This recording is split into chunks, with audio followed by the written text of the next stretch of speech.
نحمده ونصلي ونسلم على رسوله الكريم أما بعد فأعوذ بالله من الشيطان الرجيم بسم الله الرحمن الرحيم يسألونك عن الشهر الحرام قتال فيه قل قتال فيه كبير صدق الله العلي العظيم۔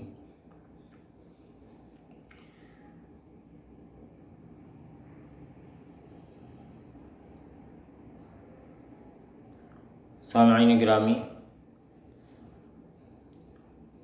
دوسرے سپارے کے 11ویں رکوع کی پہلی آیت کا ایک حصہ تلاوت کیا۔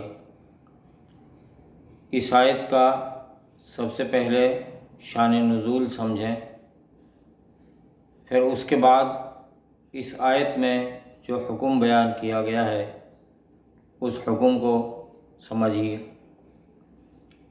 آیت کا شان نزول یہ ہے کہ رسول اللہ صلی اللہ علیہ وآلہ وسلم نے صحابہ کرام رضوان اللہ علیہم اجمعین کی ایک جماعت کو مقام نخلا کی طرف روانہ فرمایا۔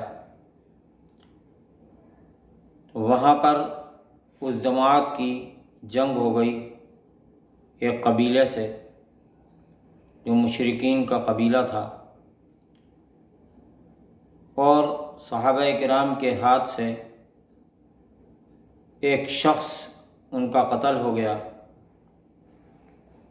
اور جنگ ختم ہو گئی۔ صحابہ کرام واپس لوٹ گئے۔ اب یہ مہینہ کون سا تھا جس مہینے میں یہ مٹ بھیڑ ہوئی، یہ جنگ ہوئی اور اس مہینے میں آدمی قتل ہوا؟ یہ مہینہ تھا رجب کا یا جمادی الاخر کا۔ دراصل جمادی الثانی یا جمادی الاخر اس کی 29 تاریخ تھی۔ تو جب جنگ ہوئی، صحابہ کرام رضی اللہ تعالی عنہم اجمعین یہ سمجھے کہ جمادی الاخر کی آج 30 تاریخ ہے، ایک دن بعد، لیکن وہ 30 تاریخ نہیں تھی، وہ رجب کی پہلی تاریخ تھی۔ اور اس جنگ میں مشرکین کا ایک آدمی قتل ہو گیا۔ یہ ہے واقعہ جس واقعے پر یہ آیت نازل ہوئی۔ اس آیت کا ترجمہ سمجھ لیجئے، پھر اس کے بعد اس کی مزید تفسیر اور تشریح بیان کی جائے گی۔ اللہ تعالیٰ نے اس آیت میں ارشاد فرمایا، یسألونک عن الشہر الحرام قتال فیہ۔ یسألونک، وہ پوچھتے ہیں آپ سے، عن الشہر الحرام، احترام والے مہینے کے بارے میں، قتال فیہ، کہ اس میں قتال، اس میں لڑنا جائز ہے یا نہیں ہے۔ قل قتال فیہ کبیر، کہہ دیجئے احترام والے مہینے میں قتال کرنا، لڑنا کبیر، بہت بڑا گناہ ہے۔ اب یہ احترام والا مہینہ یہاں کون سا مراد ہے؟ احترام والا مہینہ یہاں رجب کا مراد ہے۔ اب یہاں اصل بات سمجھ لیجئے کہ حضرت ابراہیم علیہ السلام کی شریعت سے ایک حکم چلا آ رہا تھا کہ 12 مہینوں میں سے 4 مہینے احترام والے ہیں، اور ان مہینوں میں قتل و قتال، لڑائی جھگڑا، لڑنا بھیڑنا حرام اور ناجائز تھا۔ اور مشرکین مکہ چونکہ حضرت ابراہیم علیہ السلام کو مانتے تھے، اس لیے وہ اس حکم کو بھی مانتے تھے کہ اشہر حرم میں، احترام والے مہینوں میں لڑائی اور جھگڑا ناجائز ہے اور نہیں لڑنا چاہیے، گناہ ہے۔ یہ احترام والے مہینے کون سے تھے؟ 3 مہینے مسلسل اور 1 مہینہ ان سے ہٹ کر 3 مہینے مسلسل ذی قعدہ، ذی الحجہ اور محرم، ان 3 مہینوں میں اور ان کے علاوہ چوتھا مہینہ رجب کا تھا، یہ 4 مہینے احترام والے کہلاتے تھے اور ان میں قتل و قتال ناجائز تھا۔ اب جو یہ جنگ ہوئی یہ جمادی الثانی کے اخیر میں ہوئی۔ صحابہ کرام یہ سمجھے کہ آج شاید 30 جمادی الثانی ہے، لیکن وہ رجب کی پہلی ہو چکی تھی، گویا اشہر حرم میں سے ایک شہر محترم شروع ہو چکا تھا، احترام والا مہینہ شروع ہو چکا تھا، اور اس میں مشرکین کے نزدیک بھی قتل و قتال ناجائز اور مسلمانوں کے نزدیک بھی قتل و قتال ناجائز تھا۔ تو اس لیے یہ سوال اٹھا، یسألونک عن الشہر الحرام قتال فیہ، وہ آپ سے پوچھتے ہیں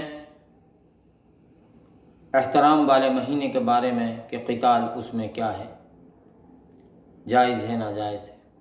یہ کس نے پوچھا؟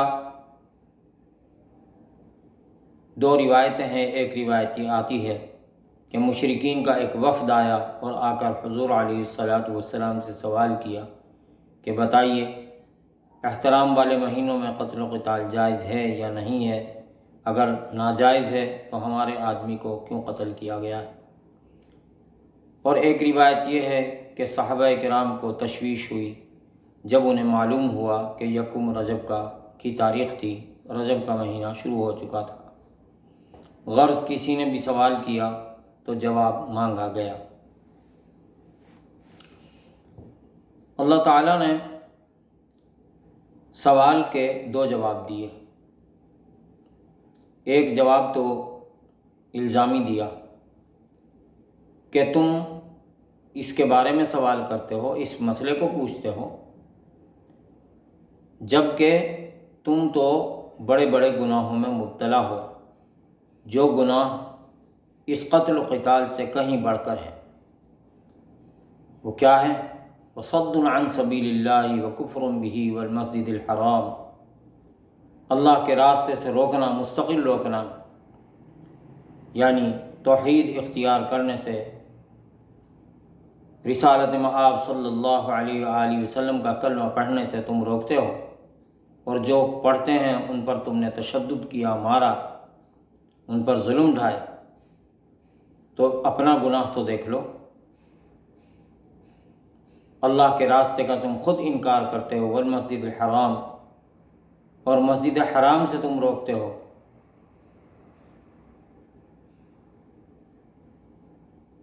مسجد حرام سے تم روکتے ہو، اور مسجد حرام سے روکنا ان کا کیا تھا؟ کہ مسجد حرام سے روکنا ان کا یہ تھا کہ مسجد حرام اللہ کا گھر تھا، وہاں اللہ ہی کی عبادت ہونی چاہیے تھی، اور اللہ کی عبادت نہیں ہوتی تھی، بلکہ بتوں کی پوجا کیا کرتے تھے، اور جو اللہ کی عبادت کیا کرتا تھا تو اس پر بھی تشدد کیا کرتے تھے، جس طرح کہ رسول اللہ صلی اللہ علیہ وآلہ وسلم کے ساتھ بھی انہوں نے بے ادبی کی۔ جب آپ صلی اللہ علیہ وآلہ وسلم نے کعبے میں نماز پڑھی، آپ کے ساتھ بے ادبی کی، تو وَصَدٌّ عَن سَبِيلِ اللَّهِ وَكُفْرٌ بِهِ وَالْمَسْجِدِ الْحَرَامِ، اور پھر وَإِخْرَاجُ أَهْلِهِ مِنْهُ، اور جو مسجد کے اہل ہیں، یعنی جو اس لائق ہیں کہ اس مسجد ان کے حوالے ہو کہ وہ اللہ کی عبادت کریں، ان کو تم نے شہر سے ہی نکال دیا، تو اپنے گناہ تو دیکھ لو۔ فرمایا وَالْفِتْنَةُ أَكْبَرُ مِنَ الْقَتْلِ، قتل سے تو یہ فتنہ زیادہ بڑا ہے، شرک بہت بڑا ہے۔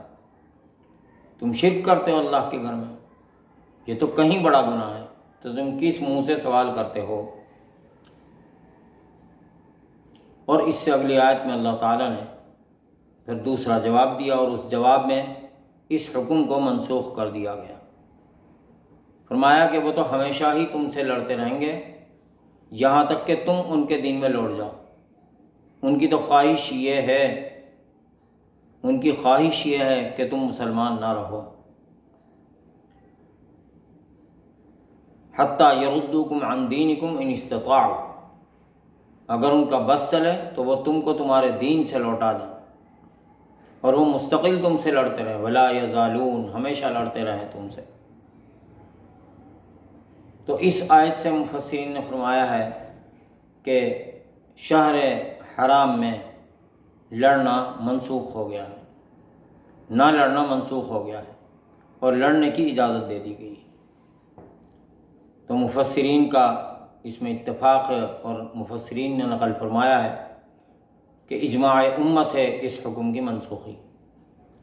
حضرت ابراہیم علیہ السلام کے زمانے سے یہ حکم جاری تھا، اور رسول اللہ صلی اللہ علیہ وآلہ وسلم تک یہ حکم جاری رہا۔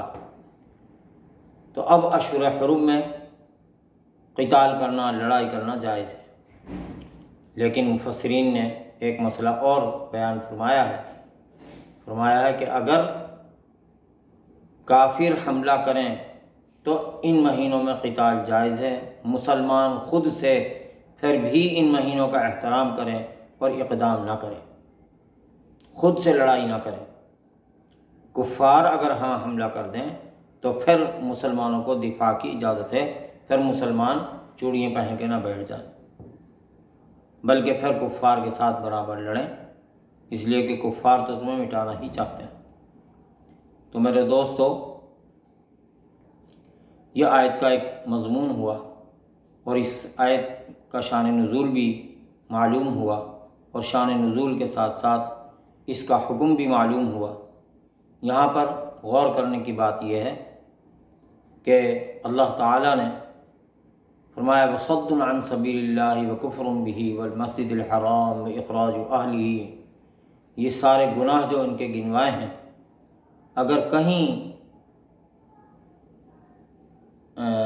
کسی طریقے سے اگر ان گناہوں کے قریب کوئی نسبت مسلمانوں کی بھی ہو رہی ہو تو مسلمانوں کو اس سے بچنے کی کوشش کرنی چاہیے۔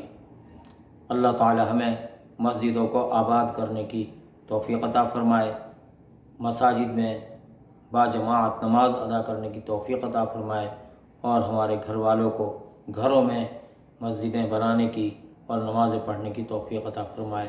وآخر دعوانا ان الحمد للہ رب العالمین۔